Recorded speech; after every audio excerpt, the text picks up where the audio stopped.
चलिए let's start the class. कल हम बेसिकली क्रिमिनल कॉन्स्पिरेसी की डेफिनेशन पढ़ रहे थे और सेक्शन 128 हमने कल स्टार्ट किया था, जिसमें हम ये समझ चुके थे कि क्रिमिनल कॉन्स्पिरेसी की डेफिनेशन क्या होती है। अब मैं आज आपको क्रिमिनल कॉन्स्पिरेसी से रिलेटेड कुछ और चीजों के बारे में बताने वाला हूँ जो कल हमने मिस कर दी थी। देखिए, पहली चीज, to constitute the offence of conspiracy there must be an agreement of two persons or more to do an act which is illegal or which is done by illegal means, for one cannot conspire with himself। बहुत simple चीज है ये point मैंने आपको कल भी explain किया था कि कॉन्स्पिरेसी के लिए एग्रीमेंट होना जरूरी है और एग्रीमेंट के लिए कम से कम दो लोग होना जरूरी है। कोई भी व्यक्ति खुद के साथ कॉन्स्पायर नहीं कर सकता। कोई भी व्यक्ति खुद के साथ ये एग्रीमेंट नहीं कर सकता कि वो कोई इलीगल चीज करेगा या वो कोई चीज लीगल इलीगल तरीके से करेगा। तो एग्रीमेंट कम से कम दो लोगों का होना चाहिए, ये चीज याद रखना है। उसके बाद एक केस था जिसका नाम था तोपन दास वर्सेस स्टेट ऑफ बॉम्बे और ये हराधन चक्रवर्ती वर्सेस यूनियन ऑफ इंडिया। यहाँ पे supreme court laid down that two or more person must be parties to such an agreement and one person alone can never be held guilty of criminal conspiracy for the simple reason that one cannot conspire with oneself। Supreme court ने भी 1956 के इस case में ये clear कर दिया था कि दो लोग या दो से ज्यादा लोग इसमें जरूरी हैं। इस एग्रीमेंट में दो लोग कम से कम पार्टी होना चाहिए। कभी भी एक अकेले इंसान को हम क्रिमिनल कॉन्स्पिरेसी का गिल्टी नहीं मान सकते क्योंकि खुद के साथ कोई कॉन्स्पिरेसी नहीं कर सकता। ठीक है। बट उसी के बाद उसी साल में जब सुप्रीम कोर्ट ने ये तोपन दास वाला केस 1956 की ही बात है, उसी साल कुछ टाइम बाद यानी उसी साल इस केस के बाद तोपन दास वाले केस के बाद फिर से क्वेश्चन सुप्रीम कोर्ट के सामने आया। तब सुप्रीम कोर्ट ने फिर से इस क्वेश्चन पे सोचा और उसमें लिखा कि the question of single person being convicted for an offence was considered. अब की बार केस का नाम था Bimbadhar Pradhan versus state of Odisha. Supreme Court का ही केस था ये भी और तोपन दास के बाद वाला केस था।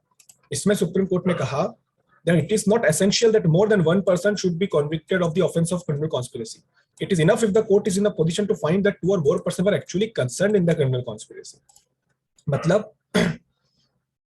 ये जरूरी नहीं है कि एक से ज्यादा व्यक्ति को ही क्रिमिनल कॉन्स्पिरेसी के लिए कॉन्विक्ट किया जाए। ये जरूरी नहीं है कि एक से ज्यादा व्यक्ति को ही क्रिमिनल कॉन्स्पिरेसी के लिए कॉन्विक्ट किया जाए।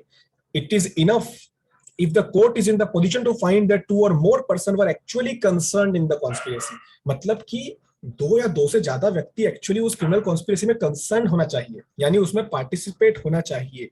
एग्रीमेंट के लिए दो लोग चाहिए। ये जरूरी नहीं है कि सजा भी उन दोनों को साथ में मिलेगी, यानी पनिश उनमें से या कॉन्विक्ट उनमें से किसी एक को भी किया जा सकता है। यानी जो पिछला वाला केस था तोपन दास वाला केस, उस केस का आप ये मतलब मत निकालना। अब जैसे उसमें एक चीज हुई थी कि उस केस में सुप्रीम कोर्ट ने खुद ये कहा था कि कोई भी व्यक्ति खुद से कॉन्स्पिरेसी नहीं कर सकता, इसलिए किसी भी व्यक्ति को अकेले हम क्रिमिनल कॉन्स्पिरेसी के लिए गिल्टी नहीं मानेंगे। बट इस केस में सुप्रीम कोर्ट ने क्या कह दिया कि चलो ठीक है, गिल्टी अकेले मान सकते लेकिन कब, जब इतना क्लियर हो कि एग्रीमेंट में दो या दो से ज्यादा लोग जरूर थे।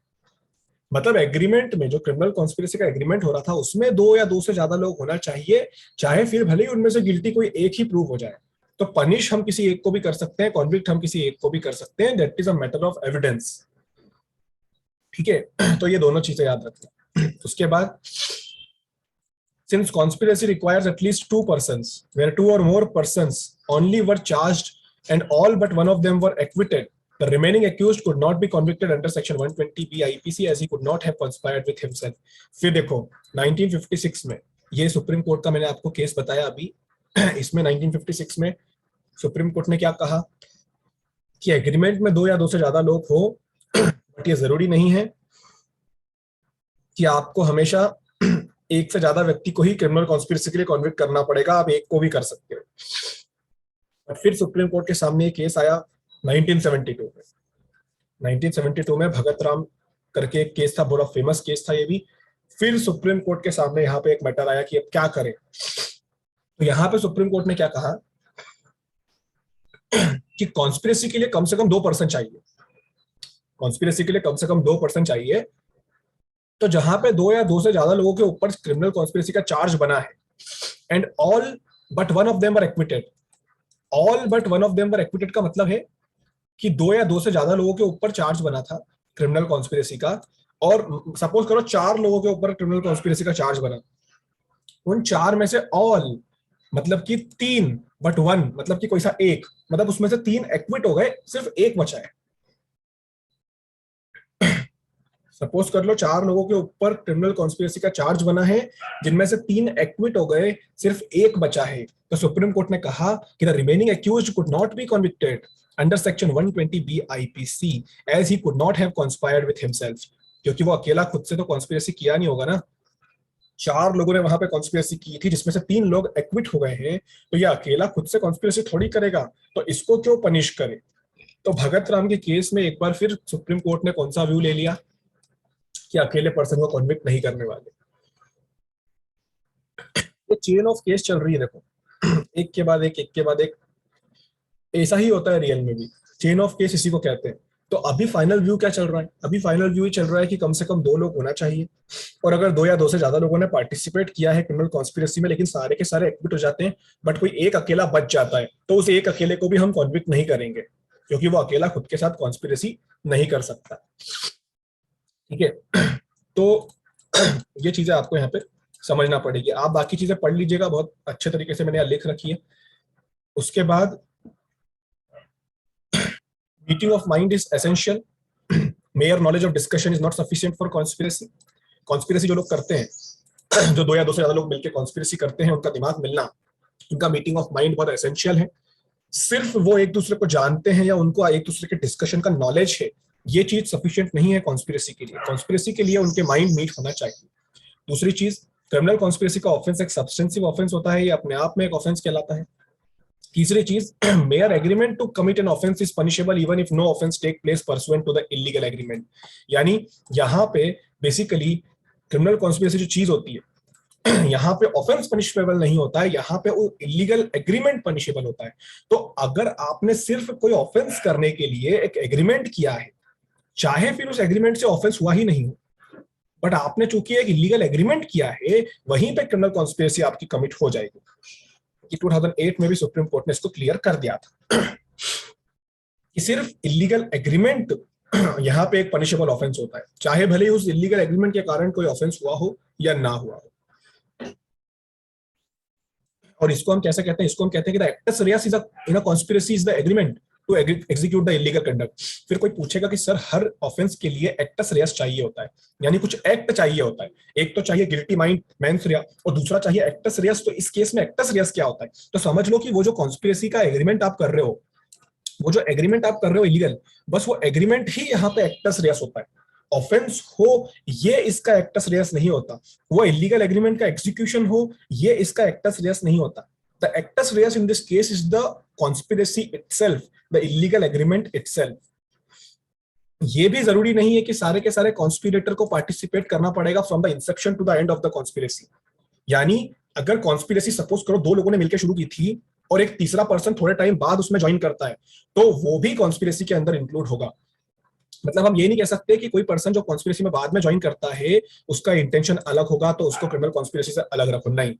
It is not necessary that all the conspirators should participate from the starting to the end, कुछ लोग बीच में भी ज्वाइन कर सकते हैं। ठीक है, तो ये कुछ चीजें थी जो मैंने आपको यहाँ पे बता दिए। और एक और चीज कि क्रिमिनल कॉन्स्पिरेसी को आप सर्कमस्टेंशियल एविडेंस से भी प्रूव कर सकते हो, नेसेसरी इंप्लीकेशन से भी प्रूव कर सकते हो, यानी परिस्थितियों से भी इस चीज का पता लगाया जा सकता है कि कहीं पे क्रिमिनल कॉन्स्पिरेसी हुई है या नहीं हुई है। फिर एक और चीज यहाँ पे आती है आप लोग के लिए इंपॉर्टेंट, सेक्शन 34 में और सेक्शन 120A में क्या डिफरेंस होता है। सेक्शन 34 में आपको पढ़ा चुका हूँ, सेक्शन 120A भी मैं आपको पढ़ा चुका हूँ। तो डिफरेंसेस तो आप खुद इसको फिगर आउट करने की स्थिति में आ चुके होंगे, बट फिर भी मैं आपको बता दूं, there is not much substantial difference between these two. यानी कि सब्सटेंस वाइज अगर देखोगे तो यहां पे ज्यादा डिफरेंस नहीं होता। फर्क सिर्फ इतना है कि सेक्शन 120A में कॉन्स्पिरेसी को डिफाइन किया, लेकिन सेक्शन 34 में कॉमन इंटेंशन के बारे में बताया गया है। In section 120A the gist of the offence is their engagement and association to break the law. Section 120 का जो सत्व है, जो उसका सार होता है, यानी कि जो उसका सबसे इंपॉर्टेंट पार्ट होता है, वो होता है engagement and association to break the law. कि दो या दो से ज्यादा लोग मिलकर आपस में इंगेज होते हैं, एसोसिएट करते हैं कि हम ये चीज करेंगे, हम ये इलीगल चीज करेंगे, या हम इस लीगल चीज को इलीगल तरीके से करेंगे, चाहे भले वो इलीगल एक्ट उस पर हुआ ही ना हो। यानी bare engagement, the bare association to break the law is an offence under section 120A। But अगर सेक्शन 34 के ऑफेंस का जिस्ट आप देखने वाले हो, तो उस केस में the commission of a criminal act in furtherance of common intention is the requisite. वहां पे पहले तो सबका कॉमन इंटेंशन होना चाहिए, फिर उस कॉमन इंटेंशन के फर्दरेंस में वो एक्ट भी होना चाहिए। ये सेक्शन 34 में था। मतलब सेक्शन 34 में एक्ट का होना जरूरी है, the act follows the agreement. But in section 120 there is no need that the offence must have been committed, only the association is punishable. उसके बाद a single person cannot be convicted under section 120A। अभी हमने इसको देख लिया कि अगर सारे के सारे डिस्चार्ज हो जाएंगे, सारे के सारे एक्विट हो जाएंगे, तो एक अकेले को भी कन्विक्ट नहीं कर सकते। But under section 34 read with some other specific provision, a single person can be convicted because each is responsible for the act of others। क्योंकि वहां पे हर एक का अपने आप में एक पर्सनल लायबिलिटी का प्रिंसिपल बन जाता है कि मैं अकेला भी सबके एक्ट के लिए रिस्पॉन्सिबल कहलाऊंगा। तो सेक्शन 34 में एक अकेले को भी कन्विक्ट किया जा सकता है, लेकिन सेक्शन 120 में नहीं किया जाएगा। ठीक है, तो ये कुछ बेसिक से डिफरेंसेस थे इनके बीच में। क्रिमिनल कॉन्स्पिरेसी जो कि काफी लंबा टॉपिक था, मैंने आपको समझा दिया है। अब हम बात करते हैं क्रिमिनल कॉन्स्पिरेसी जो होता है उसकी पनिशमेंट के बारे में। अभी जो हमने पढ़ा section 120A, that was just the definition of criminal conspiracy. Now let's move on to the punishment for criminal conspiracy. Section 120B जो है वो आपको बताएगा इसकी पनिशमेंट के बारे में। ये वाला सेक्शन भी एग्जाम के पॉइंट ऑफ व्यू से बहुत इंपॉर्टेंट है। अब इसमें एक चीज समझो कि पनिशमेंट पता लगाने के पहले आपको ये पता होना चाहिए कि बेसिकली क्रिमिनल कॉन्स्पिरेसी एक ऑफेंस होता है या नहीं। तो देखो, ये अपने आप में एक इंडिपेंडेंट ऑफेंस होता है, और इसीलिए इसकी जो पनिशमेंट है वो सेपरेटली दी जाती है। यानी आप ये मत सोचना कि ये कोई प्रिंसिपल है सेक्शन 34 के जैसा, जिसमें पनिशमेंट वही दी जाएगी जो ऑफेंस की होती है। नहीं, ये अपने आप में एक इंडिपेंडेंट ऑफेंस है, एंड दैट इज व्हाई इसकी पनिशमेंट सेपरेटली दी जाती है। सेपरेटली पनिशमेंट देने का मतलब होता है कि अगर आपने कोई दूसरा ऑफेंस भी साथ में किया है तो आपको उसकी पनिशमेंट तो मिलेगी, बट साथ में आपने क्रिमिनल कॉन्स्पिरेसी भी की थी तो आपको इसकी पनिशमेंट अलग से मिलेगी। अब एक चीज यहां पे आपको ये याद रखना पड़ेगी कि जब आप क्रिमिनल कॉन्स्पिरेसी कर रहे हो, तो क्रिमिनल कॉन्स्पिरेसी आप दो चीजों की कर सकते हो, या तो किसी ऑफेंस को करने की, यानी किसी इलीगल चीज को करने की, या फिर किसी लीगल चीज को इलीगल तरीके से करने की। ठीक है, तो हम बात करते हैं फर्स्ट पॉइंटर्स की, हम बात करते हैं उस पॉइंटर की कि आप किसी ऑफेंस को करने के लिए क्रिमिनल कॉन्स्पिरेसी करते हो। तो सवाल खुद से पूछना कि आप जिस ऑफेंस के लिए क्रिमिनल कॉन्स्पिरेसी कर रहे हो वो ऑफेंस कैसा ऑफेंस है। यानी वो ऑफेंस डेथ सेंटेंस वाला ऑफेंस है, लाइफ इंप्रिजनमेंट वाला है, या रिग्रेस इंप्रिजनमेंट वाला है, या फिर वो ऑफेंस कोई छोटा ऑफेंस है जिसमें सजा बहुत कम होती है।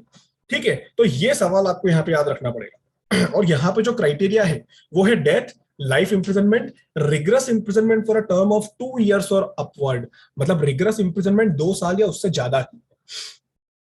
मतलब पनिशमेंट पता लगाने के लिए आपको पहले ये समझना पड़ेगा कि आप जिस ऑफेंस की क्रिमिनल कॉन्स्पिरेसी कर रहे हो वो ऑफेंस कैसा है। तो चलो बात करते हैं कि सपोज करो कि आप जिस ऑफेंस की क्रिमिनल कॉन्स्पिरेसी कर रहे हो उस ऑफेंस में डेथ सेंटेंस है, लाइफ इंप्रिजनमेंट है, या उसमें रिग्रेस इंप्रिजनमेंट है 2 साल या 2 साल से ज्यादा का। ठीक है, ये पहला क्राइटेरिया हो गया। अब इसमें भी आप क्या देखोगे, इसमें भी आप ये देखोगे कि क्या उसका एक्सप्रेस प्रोविजन बना है कोड में ऐसी चीज के क्रिमिनल कॉन्स्पिरेसी का, या फिर उसका एक्सप्रेस प्रोविजन नहीं बना। ये दो चीज आप देखोगे, है ना। क्या देखोगे कि क्या आईपीसी में कहीं उसका एक्सप्रेस प्रोविजन दिया है या नहीं दिया है। अगर मान लो एक्सप्रेस प्रोविजन नहीं दिया, if no express provision is made, then it is to be punished in the same manner as if he had abated the offense। तो उसको उस तरीके से पनिश किया जाएगा जैसे उसने उस ऑफेंस को अबेट किया हो। मतलब कि अगर आप क्रिमिनल कॉन्स्पिरेसी करते हो आप क्रिमिनल कॉन्स्पिरेसी करते हो किसी ऐसे ऑफेंस की जिसमें डेथ सेंटेंस है, ठीक है, तो सपोज करो कि आपने मर्डर की क्रिमिनल कॉन्स्पिरेसी करी और मर्डर में एक डेथ सेंटेंस दी जाती है। मर्डर जो ऑफेंस है उसमें डेथ सेंटेंस मिलता है, आपने उसकी क्रिमिनल कॉन्स्पिरेसी कर ली। अब सवाल ये उठा कि आपने क्रिमिनल कॉन्स्पिरेसी किस चीज की करी, आपने क्रिमिनल कॉन्स्पिरेसी करी मर्डर की। तो देखा जाएगा पहले तो आईपीसी के अंदर की कहीं पे क्रिमिनल कॉन्स्पिरेसी फॉर मर्डर के लिए पनिशमेंट दी है क्या। तो आईपीसी में अगर कहीं पे उस चीज के लिए पनिशमेंट नहीं दी है, एक्सप्रेस प्रोविजन नहीं दिया है, तो आपको पनिश किया जाएगा एज एन अबेटर। तो आपको पनिशमेंट वैसे मिलेगी जैसे कि आपने उस मर्डर को अबेट किया हो। और अबेटमेंट का जो प्रिंसिपल है वो हम ऑलरेडी पढ़ चुके हैं कि अगर कोई व्यक्ति मर्डर को अबेट करेगा तो उसको पनिशमेंट कैसे मिलेगी, तो उस मैनर में आपको पनिश किया जाएगा। लेकिन अगर मान लो कि एक्सप्रेस प्रोविजन दिया होता तो फिर सवाल ही नहीं उठता है, फिर उस एक्सप्रेस प्रोविजन में जो भी सजा दी है वो सजा के हिसाब से अपन सामने वाले को पनिश कर देंगे। तो ये तो हुआ उन ऑफेंसेस के लिए जहां पे death sentence, life imprisonment and rigorous imprisonment of 2 और मोर इयर्स था। बाकी के सारे ऑफेंसेस में क्या होगा, यानी कि 2 साल से कम वाली पनिशमेंट के जो ऑफेंस होते हैं, rigorous imprisonment for a term less than 2 years वाले, और सारे के सारे सिंपल इंप्रिजनमेंट वाले जो ऑफेंस होते हैं, उसमें क्या होगा, तो उसमें punished with imprisonment of either discretion for a term not exceeding 6 months or with fine or with both। यानी कि क्रिमिनल कॉन्स्पिरेसी अगर आप छोटे ऑफेंस की करते हो जहां पे सजा 2 साल से कम की होती है, या रिग्रेस इंप्रिजनमेंट 2 साल से कम का होता है, सिंपल इंप्रिजनमेंट होता है उसके अंदर, तो उस केस में आपको जो क्रिमिनल कॉन्स्पिरेसी के लिए पनिशमेंट मिलती है वो 6 महीने की मिलती है। और 6 महीने अगर नहीं भी दिया तो सिर्फ फाइन भी लगाया जा सकता है, और 6 महीने के साथ साथ फाइन भी लगाया जा सकता है। मतलब एक तो हो इम्प्रिजनमेंट के साथ फाइन, एक है सिर्फ फाइन, और एक है दोनों। तो आप समझ लो कि क्रिमिनल कॉन्स्पिरेसी में 6 महीने तक की मिनिमम पनिशमेंट भी रहती है। अच्छा, नॉट एक्सीडिंग 6 मंथ है, मतलब ये 6 मंथ यहाँ पे आपको मैक्सिमम लिमिट दे रखी है, आपको 6 महीने से कम की भी इसमें मिल सकती है। ठीक है, अब इसमें एक और चीज आपको याद रखना पड़ेगी कि आप लोगों ने एक चीज नोटिस करी होगी ऊपर यहाँ पे, कि ये 2 साल का क्राइटेरिया क्यों है यहाँ पे, ये 2 साल का फंडा क्यों ले रखा है।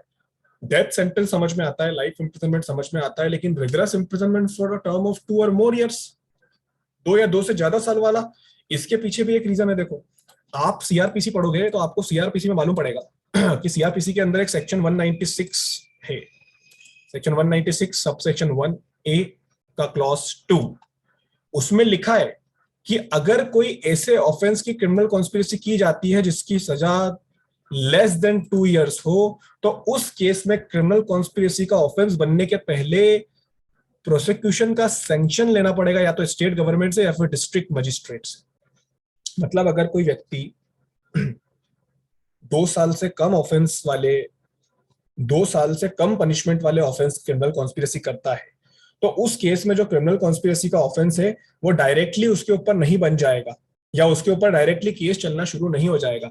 इस केस में एक सैंक्शन लेना पड़ता है स्टेट गवर्नमेंट से और डिस्ट्रिक्ट मजिस्ट्रेट से, और अगर वो लोग परमिशन देते हैं क्रिमिनल कॉन्स्पिरेसी के ऑफेंस को चलने की, तो वो ऑफेंस चलता है, अदरवाइज नहीं चलता है ना। मतलब एक चीज आप समझ लो कि इसमें प्रोसिक्यूशन को लॉन्च करने के पहले गवर्नमेंट से सैंक्शन लेना पड़ता है, अगर 2 साल से कम का इंप्रिजनमेंट होता है तो। लेकिन 2 साल से ज्यादा का अगर होता है तो उस केस में सैंक्शन की जरूरत नहीं होती, डायरेक्टली वो ऑफेंस बन जाता है, पनिशमेंट आपको ऊपर उसकी बता दी गई है। मतलब समझ रहे हो कि ये जो 6 महीने वाली पनिशमेंट वाली बात होती है, जिसमें सजा जो है वो 2 साल से कम की होती है ऐसे ऑफेंस के कॉन्स्पिरेसी के लिए, तो 6 महीना पहले इतनी मिनिमम सजा है,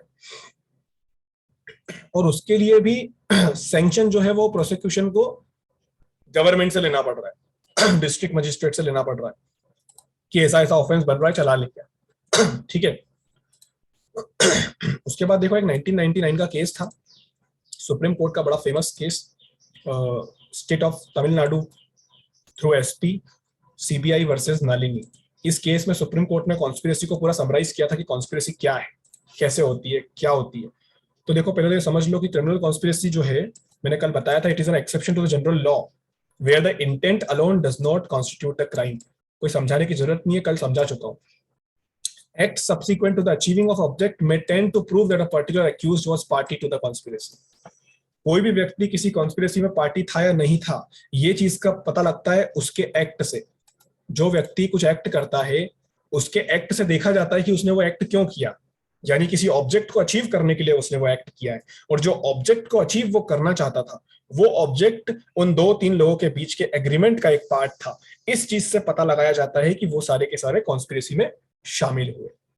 Persons may be the members of a single conspiracy, even though each is ignorant of the identity of the others who may have a diverse role to play।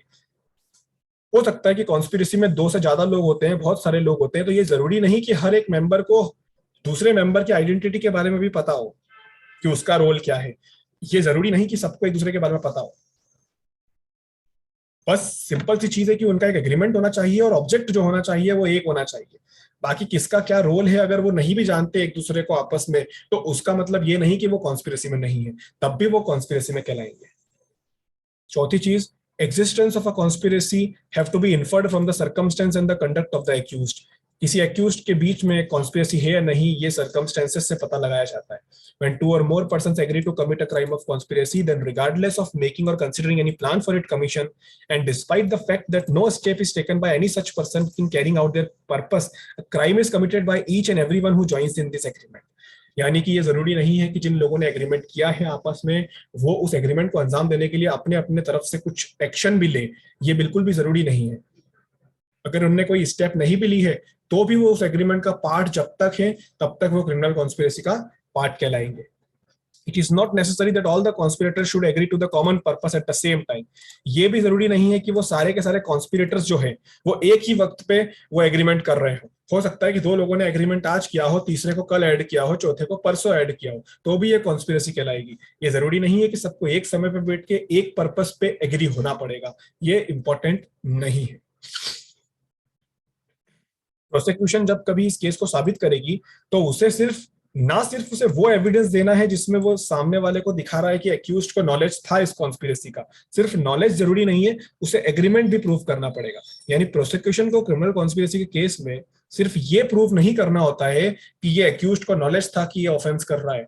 यहाँ पे क्रिमिनल कॉन्स्पिरेसी के लिए ये prove करना पड़ता है कि इन सब के बीच में एग्रीमेंट हुआ था, एक इलीगल एग्रीमेंट इन सब के बीच में हुआ था, ये प्रूव करना होता है।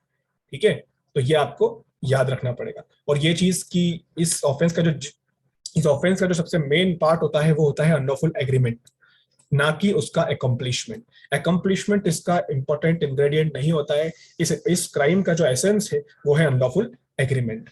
और एक इंसान कॉन्स्पिरेसी को बाय वर्ड और बाय डीड ज्वाइन कर सकता है। जरूरी नहीं है कि सबका रिटर्न एग्रीमेंट हो, ये किसी भी तरह से हो सकता है, इम्प्लाइड भी हो सकता है, एक्सप्रेस भी हो सकता है, शब्दों से भी हो सकता है, लिखित में भी हो सकता है, किसी भी तरह से हो सकता है। तो ये कुछ कॉन्स्पिरेसी से रिलेटेड प्रिंसिपल्स थे जो मैं आपको यहाँ एक्सप्लेन कर चुका हूँ। और इसी के साथ ये छोटा सा टॉपिक बट काफी लंबा चलने वाला टॉपिक हमारा यहाँ कंप्लीट हो जाता है। क्रिमिनल कॉन्स्पिरेसी बस इतना ही था। चलिए, अब जब ये क्रिमिनल कॉन्स्पिरेसी कंप्लीट हो गई तो अब एक चीज आप अपने आप को समझा लीजिए कि जो जनरल प्रिंसिपल हम अभी तक पढ़ते आए, आईपीसी में अभी तक हमने सिर्फ जनरल प्रिंसिपल ही पढ़ा है, ऑफेंसेस के बारे में तो कुछ पढ़ा ही नहीं। ठीक है, तो ये जो जनरल प्रिंसिपल है ये अब आपके काम आएंगे जब आप कोई केस लॉ पढ़ोगे, या अभी जब हम पर्टिकुलर ऑफेंसेस के बारे में पढ़ेंगे और कोई प्रैक्टिकल क्वेश्चन हमारे सामने आएगा, तो उस प्रैक्टिकल क्वेश्चन के टाइम पे हमें अपना ये दिमाग चलाना पड़ेगा, जनरल प्रिंसिपल्स ढूंढना पड़ेंगे कि क्या होते हैं। तो ये जो चैप्टर 5A तक का टॉपिक था, ये सारे तो जनरल प्रिंसिपल से भरा हुआ था। अब हम आ रहे हैं स्पेसिफिक ऑफेंसेस वाले पोर्शन पे। ठीक है, तो अब आप लोग अपना बेरेक्ट लेके बैठ जाइएगा क्योंकि अब आपको बेरेक्ट से ये समझना पड़ेगा कि किस ऑफेंस में कितनी सजा होती है, क्योंकि इसको याद रखना काफी मुश्किल है। ठीक है, और इसकी कोई ट्रिक भी नहीं होती कि कितनी सजा है। बस आप ये कर सकते हो कि अपने बेरेक्ट के फ्रंट में जहां पर इंडेक्स होता है वहां हर ऑफेंसेस के पास आप उसकी सजा लिख सकते हो कि इसमें 3 महीने की, इसमें 10 महीने की, इसमें 1 साल की, इसमें 4 साल की, ताकि बार बार जब इंडेक्स खोलो तो कभी ना कभी उस इंडेक्स के साथ आपको पनिशमेंट भी दिखाई देती जाए। आप इसको कर सकते हो, वरना इसको याद करने का कोई इसका हार्ड एंड फास्ट रूल नहीं है। तो ध्यान से समझना, स्पेसिफिक ऑफेंसेस समझने की जरूरत कम, याद करने की जरूरत ज्यादा होती है इसके अंदर। ठीक है, चैप्टर 6 पे हम आ चुके हैं। जो सबसे पहला चैप्टर होता है स्पेसिफिक ऑफेंस का, वो होता है ऑफेंसेस अगेंस्ट द स्टेट। यानी सबसे पहला जो ऑफेंस पढ़ने वाले हैं, सबसे पहले जो हम ऑफेंस पढ़ेंगे वो है राज्य के विरुद्ध। अब राज्य का मतलब आप मध्य प्रदेश गुजरात मत लगाना, राज्य का मतलब होता है पूरी कंट्री, स्टेट का मतलब होता है एक ऑथोरिटी, एक कंट्री, इसमें सब इंक्लूडेड है। तो उनके अगेंस्ट कौन कौन से ऑफेंस होते हैं वो चैप्टर 6 में आएंगे, और ये आपको सेक्शन 121 से लेके 130 तक पढ़ाए जाएंगे। अब इनको मैंने कुछ ग्रुप्स में क्लासिफाई कर दिया है। आप देखिए यहाँ पे कुछ ग्रुप्स बने हैं जिसमें मैंने 121 से 130 तक के सारे ऑफेंसेस 5 ग्रुप में क्लासिफाई कर दिए। पहला, waging or attempting or conspiring to wage or collecting men and ammunition to wage war against the government of India. यानी पहला जो इसमें ऑफेंस होता है, जो पहला कैटेगरी इस ऑफेंस का होता है, वो होता है waging war against the government of India. यानी गवर्नमेंट ऑफ इंडिया के अगेंस्ट आप युद्ध कर रहे हो या युद्ध करवा रहे हो। आप इस युद्ध का मतलब ये मत समझना कि आप पाकिस्तान को लेके आ गए और बोल रहे हो इंडिया पे हमला कर दे, ये वो वाले युद्ध की बात नहीं चल रही है। इस युद्ध का मतलब होता है अपनी ही कंट्री में रह के अपनी ही गवर्नमेंट के अगेंस्ट जाने की कोशिश करना। और अगेंस्ट जाने का मतलब ये नहीं कि उनको क्रिटिसाइज करना, अगेंस्ट जाने का मतलब होता है कि उन पे अटैक करने की कोशिश करना किसी भी तरीके से, यानी कि उनके विरुद्ध, उनके अगेंस्ट वॉर करने की कोशिश करना कि हम तो तुम्हारी बात नहीं सुनेंगे, जो करना है कर लो, नहीं सुनोगे तो हम तुम पे भी अटैक करेंगे। इसको कहते हैं वेजिंग वॉर। तो ये पहली कैटेगरी होती है। इसमें 4 सेक्शन आएंगे, 121, 121A, 122 और 123। मतलब लाइन से एक के बाद एक 4 सेक्शन आ गए, 21, 21A, 22 और 23। इसमें waging, attempting to wage war, abetting the war, conspiring to wage the war, collecting men for the purpose of war, collecting ammunition यानी कि हथियार for the purpose of war, ये सारी चीजें एक के बाद एक आएगी। फिर इसके जस्ट बाद आता है सेक्शन 124। सेक्शन 124 बहुत सिंपल है, assaulting president or governor of a state with intent to compel or restrain the exercise of any lawful power। यहां पे आप प्रेसिडेंट पे हमला करते हो या फिर किसी स्टेट के गवर्नर पे हमला करते हो इस इंटेंशन से कि वो अपनी लॉफुल पावर का एक्सरसाइज ना कर पाए। आप चाहते हो कि प्रेसिडेंट अपनी पावर का इस्तेमाल ना कर पाए, गवर्नर अपनी पावर का इस्तेमाल ना कर पाए, और इसलिए आपने उस पर हमला कर दिया। तो अगर आप प्रेसिडेंट या गवर्नर पे हमला करते हो तो जो आप पे ऑफेंस बनता है वो सेक्शन 124 का बनता है। तो देखो हमने 121 से लेकर 124 तक सब देख लिया। शुरू के जो 4 थे उसमें गवर्नमेंट ऑफ इंडिया के अगेंस्ट वॉर को वेज करने की बात चल रही थी, 124 में प्रेसिडेंट या गवर्नर पे हमला करने की बात चल रही थी। फिर आता है 124A। ये 124A तो आप लोगों को पता ही होगा, बहुत इंपॉर्टेंट है, इसका नाम ही है सेडिशन। इसके बारे में ज्यादा कुछ बताऊंगा नहीं अभी क्योंकि ये टॉपिक बहुत बड़ा है। अभी इसको पढ़ेंगे जब हम 124A पे पहुंचेंगे। सेडिशन का मतलब आप समझ सकते हो, इन टोटल सी बात है कि अपनी ही कंट्री के गवर्नमेंट के अगेंस्ट जाना, कुछ ऐसे शब्द बोलना, कुछ ऐसे चीज लिखना, कुछ इस तरह से लोगों को उकसाना, अपनी ही कंट्री के प्रति, अपनी ही गवर्नमेंट के प्रति लोगों में नफरत पैदा करना। बहुत वास्ट टॉपिक है ये, बड़े बड़े रिसर्चर का पूरा रिसर्च टॉपिक बन जाता है ये, इतना डिटेल में। तो अभी इसको हम समझेंगे, बट समझ लो कि यहाँ पे भी ये एक स्पेसिफिक ऑफेंस की कैटेगरी में लिखा हुआ है। उसके बाद 125 और 126 की तरफ मूव करते हैं। तो वहां पे है war against a power at peace with the government of India और committing depredation on the territories of such power. अब ये जो 2 ऑफेंसेस है ना, इसमें क्या होता है कि इसमें आप इंडिया में रह के किसी ऐसी कंट्री के अगेंस्ट वॉर करने की कोशिश करते हो जो इंडिया के साथ शांति से बैठी है। मतलब कि वो कंट्रीज जो इंडिया के साथ पीस में है, यानी कि उसके इंडिया से संबंध अच्छे हैं, तो आप इंडिया में बैठ के किसी ऐसी कंट्री में वॉर करवाने की कोशिश कर रहे हो या किसी ऐसी कंट्री में आप कुछ प्रॉब्लम करवाने की कोशिश कर रहे हो, तो उसके लिए भी आप इंडिया में पनिश किए जाओगे सेक्शन 125 में। मतलब सिंपल सी बात यह है कि यहाँ पे इसका फंडामेंटल प्रिंसिपल ये है कि आप इंडिया में बैठ के किसी फॉरेन कंट्री पे भी अटैक मत करवाओ या किसी फॉरेन कंट्री के साथ भी कुछ गड़बड़ मत करो जो कंट्री इंडिया के साथ पीस बना के रहती हो, शांति से रहती हो। और दूसरी चीज, committing depredation on the territory of such power, और ऐसी किसी कंट्री की जो इंडिया के साथ पीस में है, यानी शांति प्रिय इंडिया के साथ उसका रिलेशन चल रहा है, आप इंडिया में बैठ के उस कंट्री में लूटपाट करवा रहे हो, चोरी करवा रहे हो, डाका डलवा रहे हो, तो वो भी एक पनिशेबल ऑफेंस है इंडिया में। तो ये दोनों सेक्शन जो है, इन दोनों सेक्शन में आप ये पढ़ोगे कि आप वॉर करवा रहे हो किसी ऐसी कंट्री के अंदर जो इंडिया के साथ अभी पीस बना के रह रही हो। तो 125 और 126 यहाँ पे कवर हो जाएंगे। फिर बात करते हैं 128, 129 और 130। परमिटिंग और एडिंग और नेग्लिजेंटली सफरिंग द एस्केप और रेस्क्यूइंग और हार्बरिंग अ स्टेट प्रिजनर। इस केस में एक स्टेट प्रिजनर होता है।